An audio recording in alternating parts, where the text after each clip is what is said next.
ভাইরা আমার, আজ দুঃখ ভারাক্রান্ত হৃদয় নিয়ে আপনাদের সামনে হাজির হয়েছি। আপনারা সবই জানেন এবং বোঝেন, আমি আমার জীবন দিয়ে চেষ্টা করে যাচ্ছি, কিন্তু দুঃখের বিষয় আজও আমি বিবাহ করতে পারছি না। আজ বাংলার মানুষ বউ চায়, বাংলার মানুষ তার শ্বশুর বাড়ির চায়। কি অন্যায় করেছিলাম? কেন আমাকে বউ এনে দেওয়া হচ্ছে না?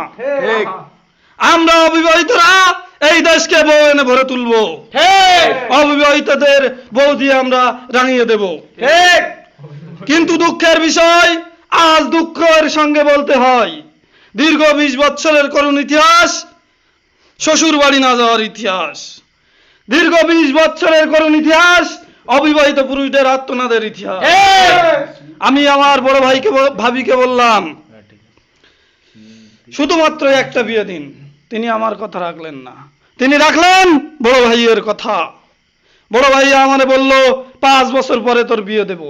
আমি বললাম ঠিক আছে, সমস্যা নাই, তবে শুধু শ্বশুর বাড়িটা আমাকে একটু দেখান।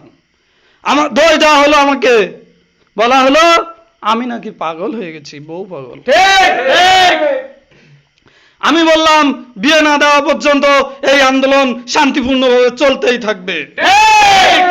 মনে রাখবেন, সংগ্রামে যখন নেমেছি, বিবাহ না করা পর্যন্ত এই সংগ্রাম চলবেই চলবে। এবারের সংগ্রাম বিবাহিত অবিবাহিত পুরুষদের বিয়ে করার সংগ্রাম। এবারের সংগ্রাম অবিবাহিত যুবকদের শ্বশুর বাড়িতে যাওয়ার সংগ্রাম। জয় শ্বশুর বাড়ির জয়।